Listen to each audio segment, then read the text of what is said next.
I thought I would go live with this particular item here. I call it the awakening to the self, to self journey. It's a very interesting idea.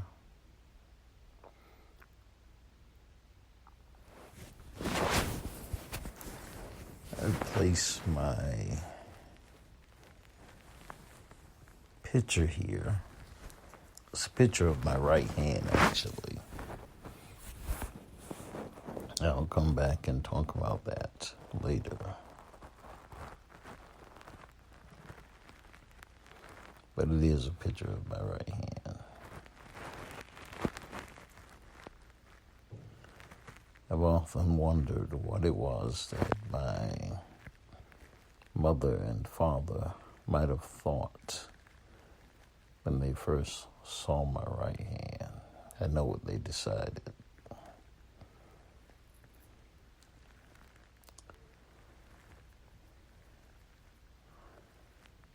And there have been key places and moments where I've had to make decisions as well about my right hand.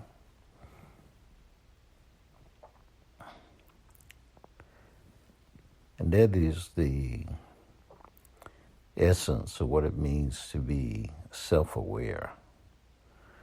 Is to find key places in your life where you have had to make decisions,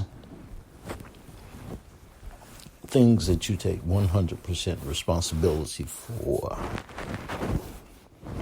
where you know that there are at least two paths that you can choose.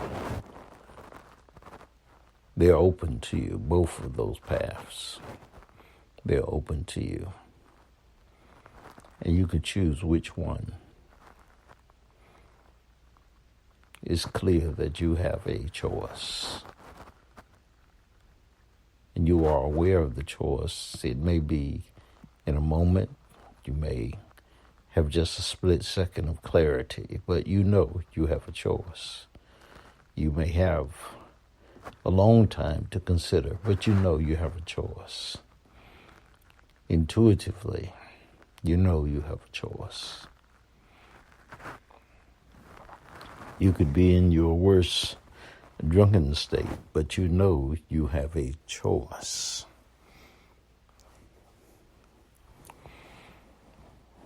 And that's what self-awareness is. Is knowing not only the past, but in the present, right now, this moment, you know you have a choice. As it relates to your future, you know you have a choice. And self-awareness is so much about the present and how the present is impacted by what is called the past and the future.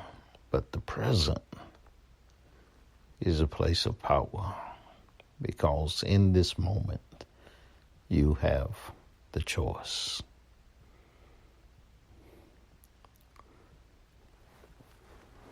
And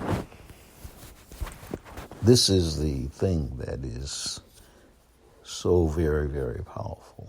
It is this choice. That as a human being, not being an animal that just simply has to respond by instinct, but as the human being, you can actually think about the past. You have your memories of what has gone before, no matter how good or how terrible they may have been. There are thoughts that you could pass through your mind. In a moment, you could pass a lifetime through your mind. Find what is good and what is bad. What benefits you, what harms you. In a moment, you can pass that through your mind. not only can you pass it through your mind, you can change the meaning of anything because you're the creator of the meaning. Based on new information that you've had, that you've gained from the time that whatever it was occurred and wherever you are now. You can change the meaning of what has taken place in the past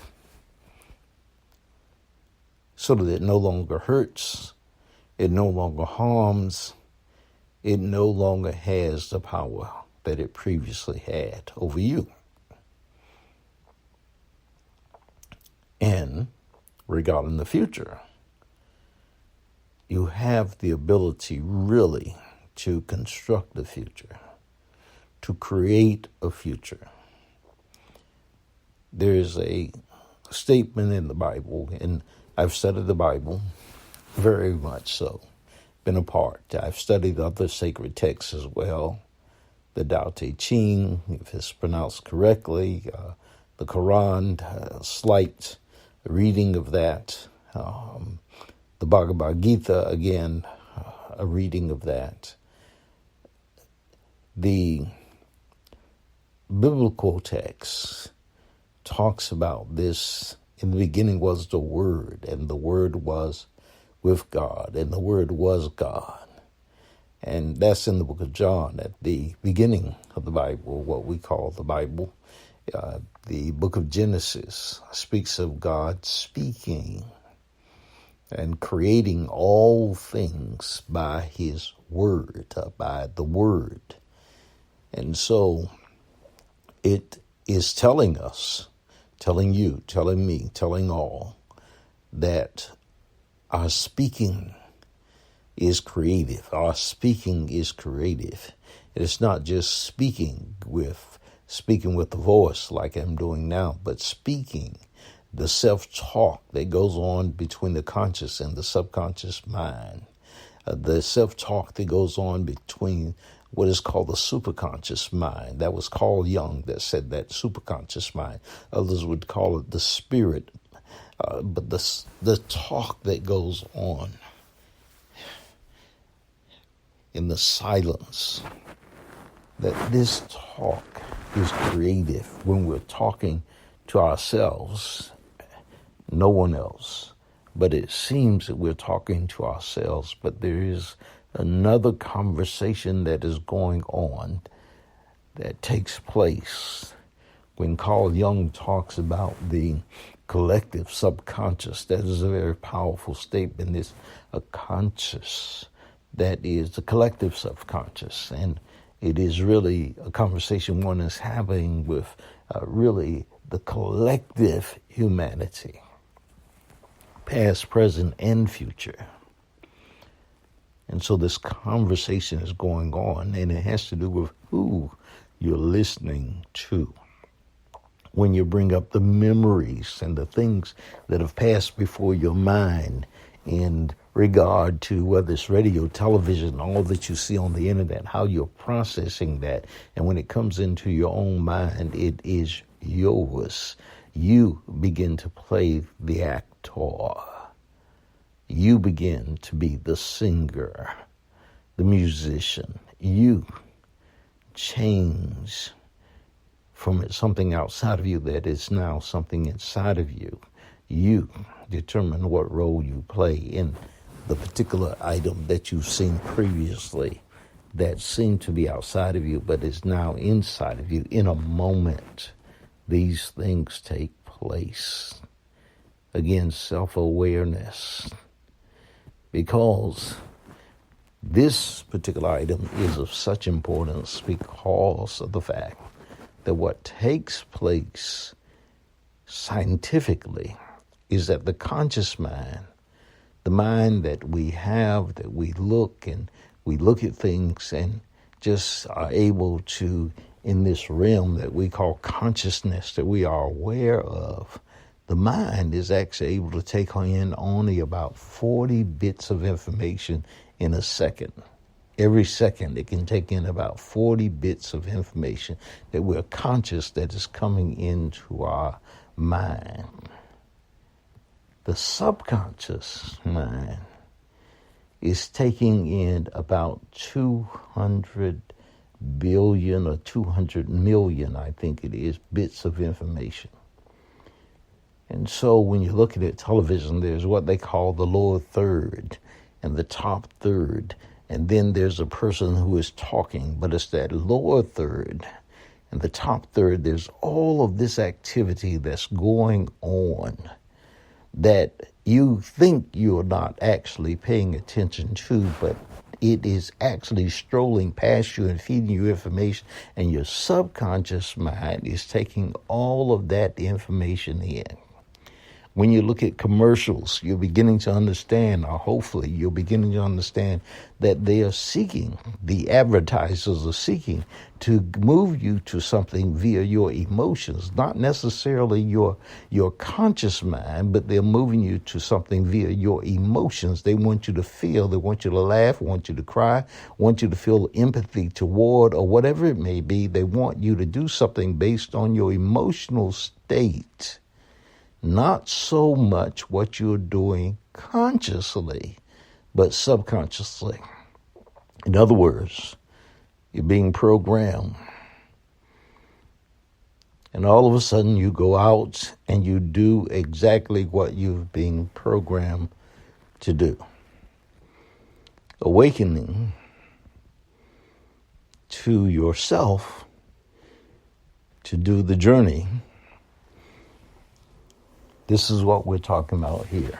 Awakening, to gain that understanding of what's going on. What is coming into you? How did you come to be the person that you are today, this moment? And knowing what choices you have right now, in this moment,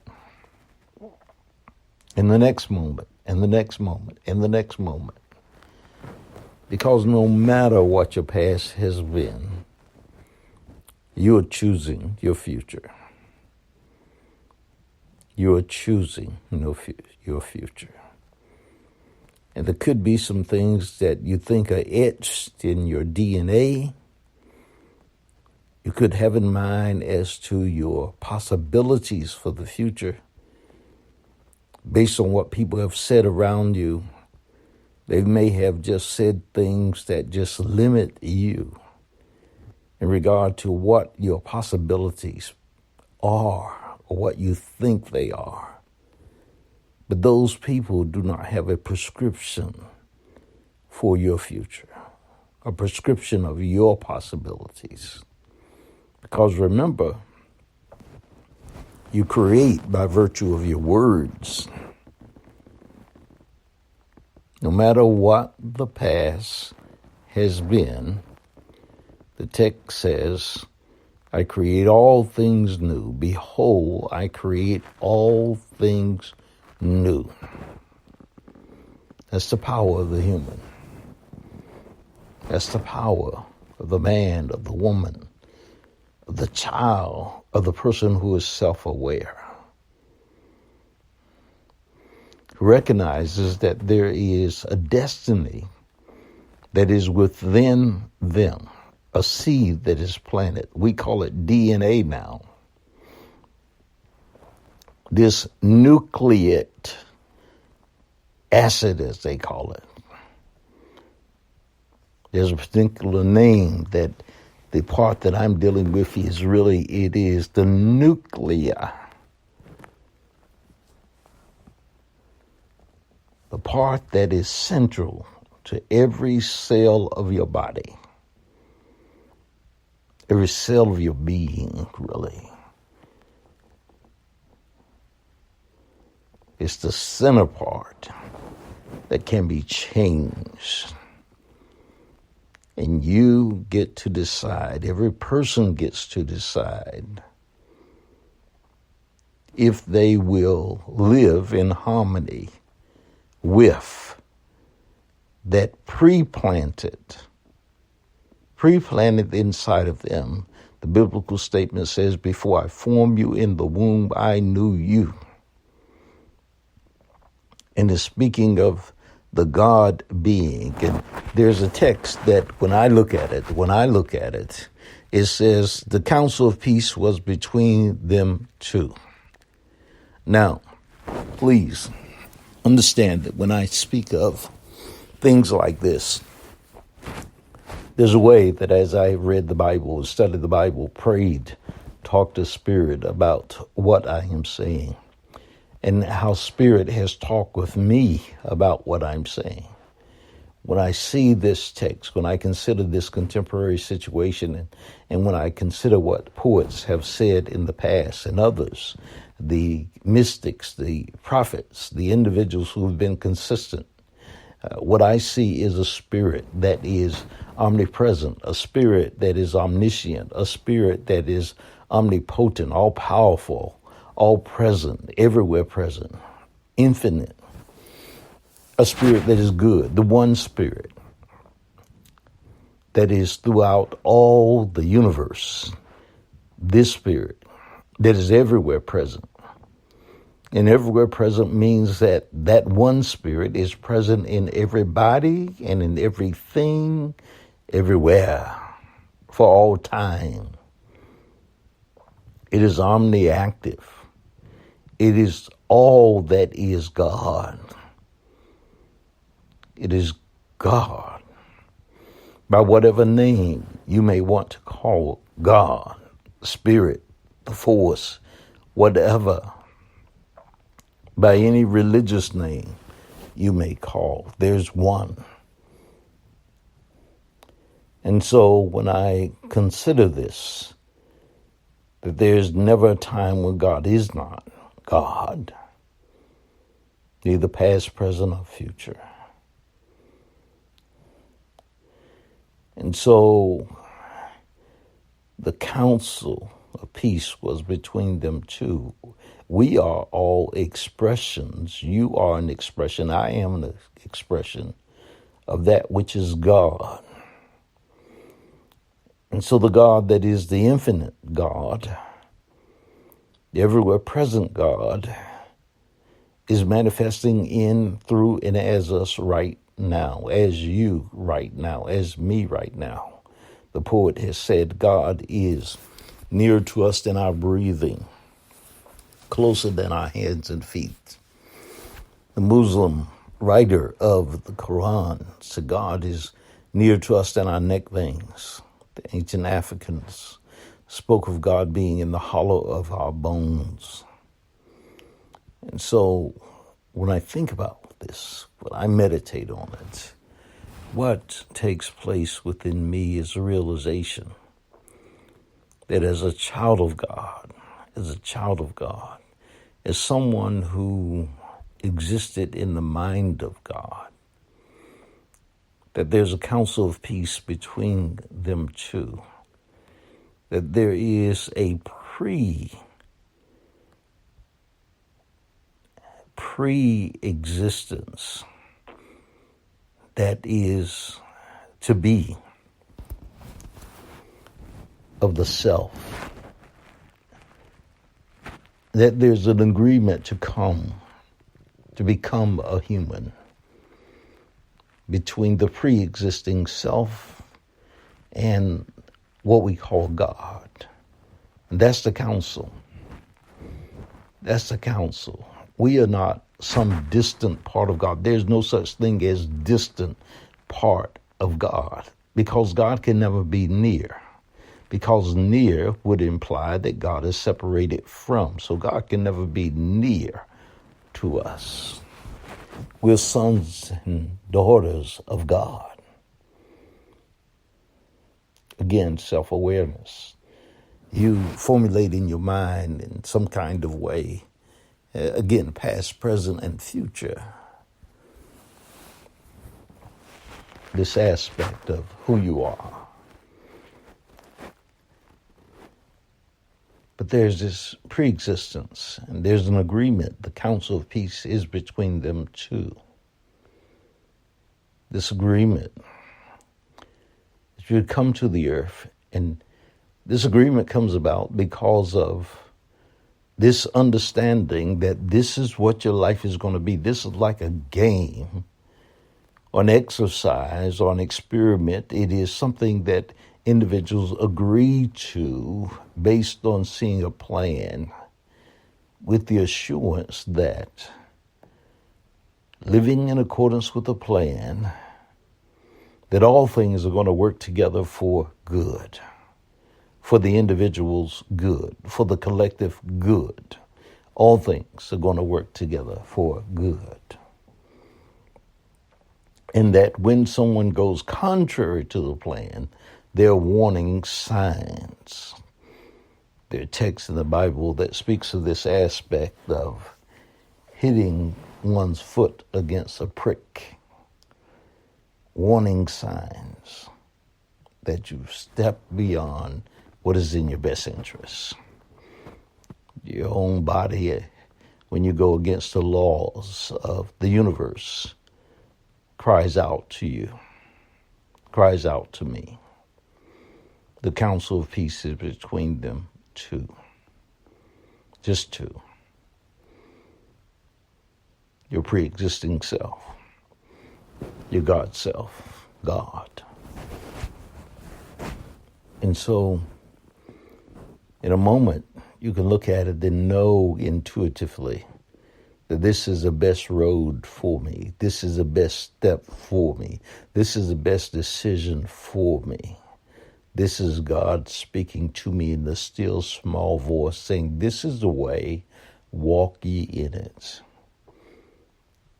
This is the way. This is the right thing to do. This is the right thing to say. This is who I am at my core. This is what it means to be self-aware. Not a captive of the past, no matter what the past has been.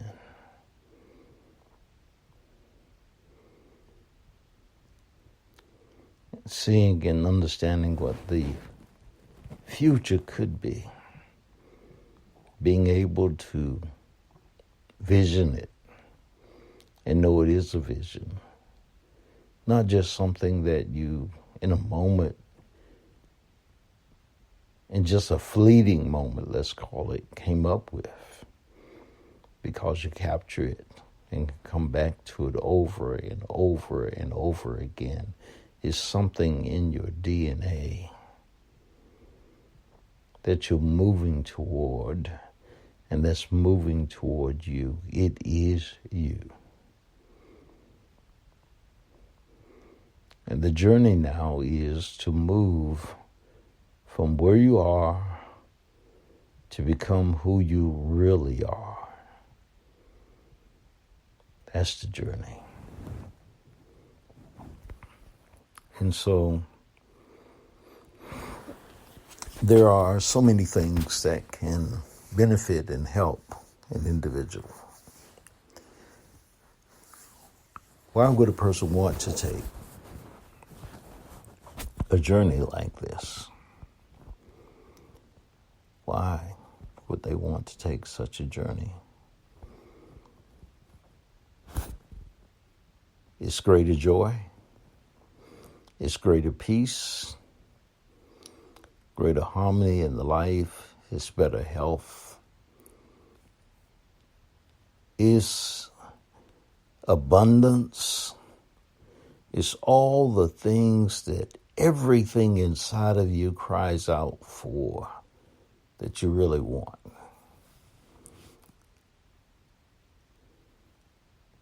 Everything cries out for it. Because it's you.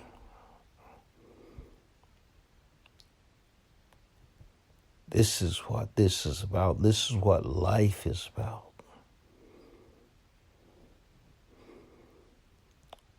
Sad people tell happy jokes about this.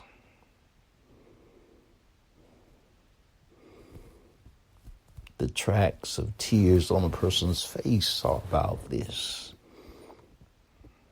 They know there's something better. They may not know exactly how to get there, or they may not even allow themselves to get there. But deep within themselves, in moments of sanity, just moments of sobriety, they know, each person knows. I knew and still know this vision, this dream, this desire, this hunger to be the best self, to be the authentic self. It may be that for many it seems that you can't get there. What I know is that if you dream it, if you imagine it, if you believe it, no one can stop you from doing these things. Dreaming, imagining, visioning, believing. No one can stop you. No situation in life can stop you. Whether you are a prisoner somewhere, whether you're someone who is being abused and hurt and trafficked, whatever it may be, whatever your present situation may be, you could be an executive and just miserable in life. Miserable. You could be a business person and still you're miserable in life.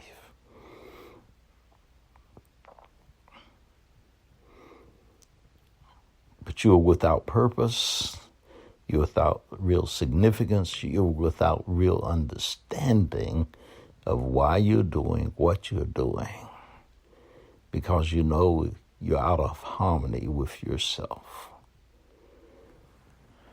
The reason for taking the journey of self-awareness to become your authentic self is to gradually, not in a moment, but to gradually, it's like learning to play an instrument. I just read an article that was talking about the measurement of the life, and it was saying that you don't measure your progress when you're playing a fine instrument over just a day or a week or a month or a year. You measure it over an extended period of time, a decade or decades, years mastery.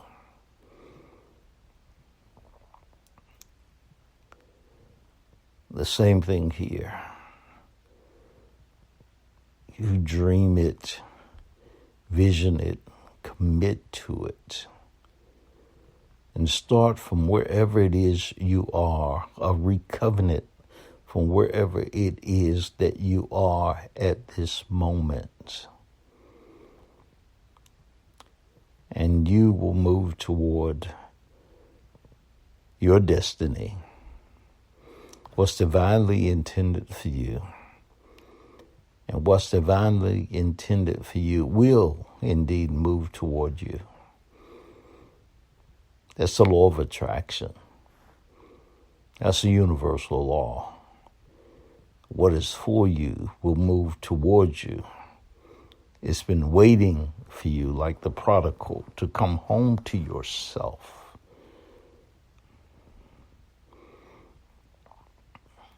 That's how it takes place. That's the journey that takes place. And so I encourage you to give some thought to that. If you want to email, info@iwillrestore.com, info@iwillrestore.com, one of the addresses. Just send an email. This is about just simply self-aware. That's when you make a choice. That's one choice. Blessings. Take care. Bye-bye.